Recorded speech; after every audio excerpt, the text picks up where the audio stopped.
Kami akan bincang pasal penjagaan lutut. Biasanya nak jaga lutut kan, kami akan ambil banyak suplemen. Tapi sebenarnya kan, penjagaan lutut bukan biasa macam tu saja. Bukan senang macam tu sahaja. Ada 5 cara kan yang anda mungkin tak tahu yang boleh menjaga lutut.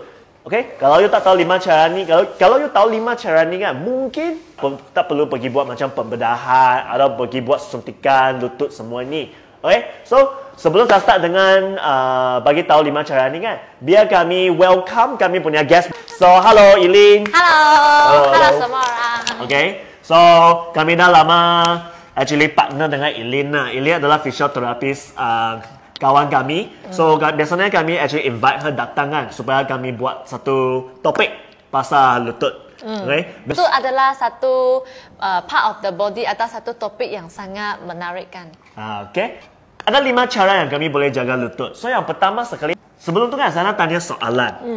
Biasanya kan customer akan tanya saya kan, kalau saya ada sakit lutut, saya masih boleh berjalan ataupun saya masih boleh bersenam atau tidak?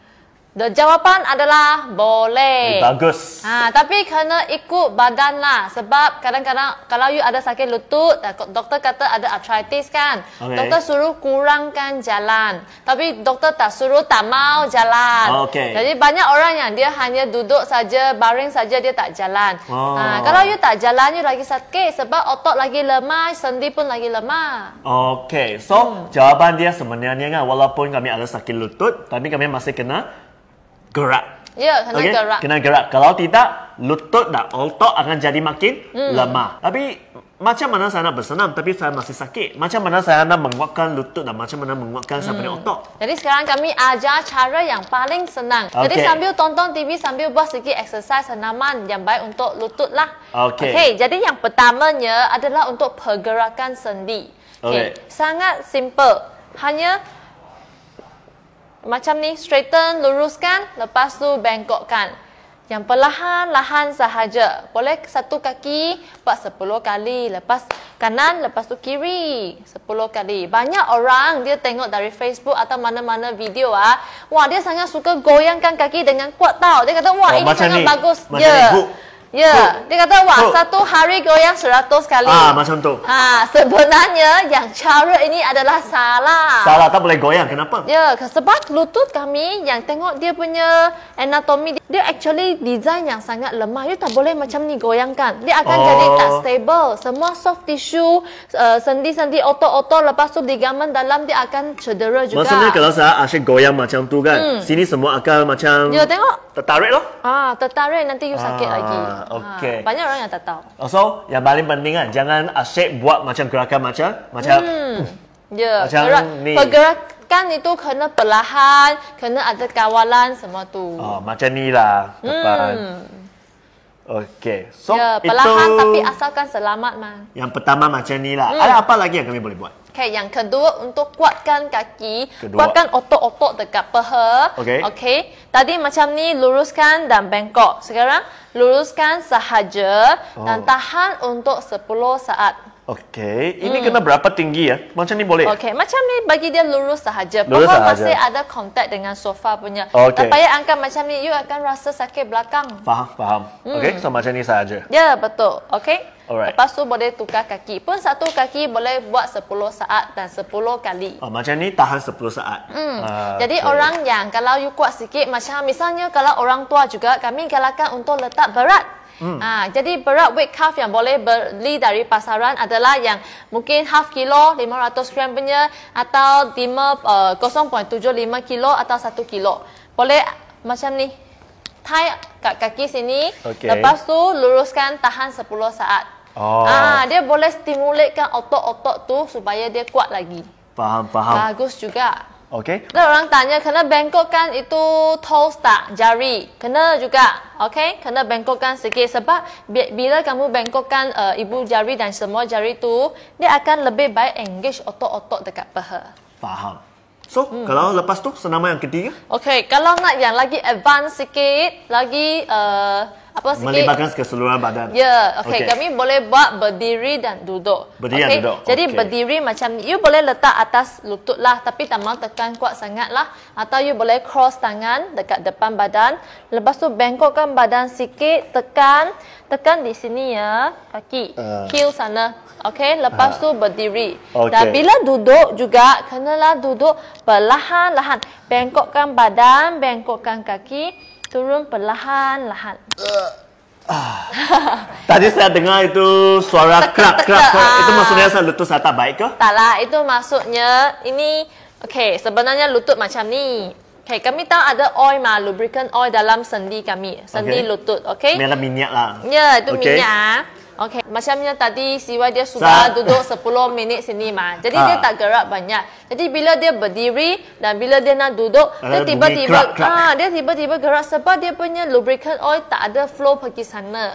Dia sana kurang. Jadi bila dia gerak, dia punya lubricant oil baru sahaja nak pergi mengalir ke sana. Maksudnya kalau saya sudah duduk lama ataupun saya satu posisi saya tak tukar kan, maksudnya saya punya minyak kan akan sumbatkan satu tempat. Dia tidak akan macam mengalir ke tempat lain semua. Dia tak lancar. So tak lancar. So itu sebab bila saya nak berdiri atau duduk kan, atau saya nak tukar posisi kan, akan dengar bunyi krak-krak. Sebabnya kawan saya orang muda kan, ada selalu ada bunyi ni. Jangan takut lah, ini tidak bermaksud kamu ada itu arthritis tau.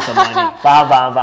Tadi you bincang tentang otot. So kalau saya sakit lutut bukan pasal sendi punya masalah saja ke? Kadang-kadang bukan masalah sendi, kadang-kadang masalah otot juga. Otot.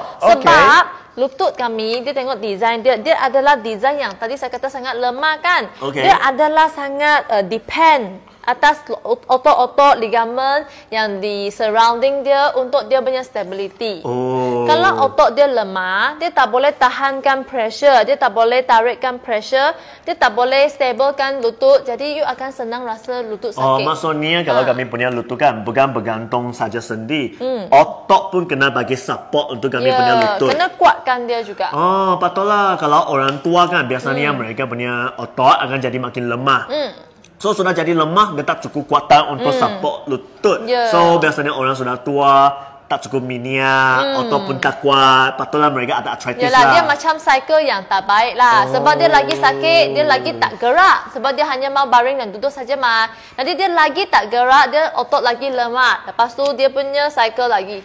So maksudnya kami kena selalu buat macam buat training exercise supaya pergerakan supaya kami punya sendi dan otot ada macam ada pelatihan ada guna lancar. Ayah atau ibu saya kan mereka pun susah nak ingat. Kalau saya tak boleh ingat kan, ada apa-apa yang peralatan kan yang boleh tolong mereka buat punya. Kalau yang paling senang, sebab you nak senang set up, you nak senang ingat kan. Ini yang tak perlu ingat langsung. You guna mini bike. Macam tu. Yang mini bike ini dia senang letak dalam rumah. Lepas tu dia tak akan ambil ruang yang sangat besar. Sebab ada orang tanya, kalau saya beli yang itu bike yang besar, recumbent bike tu boleh tak?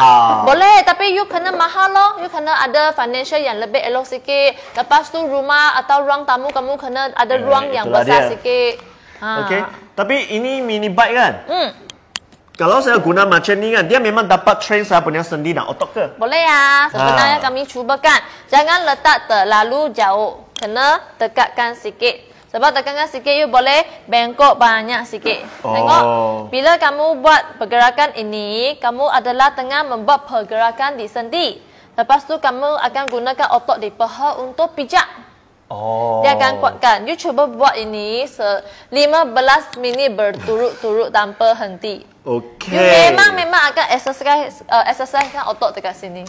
Maksudnya ini mini bike boleh train saya punya lutut dengan otot.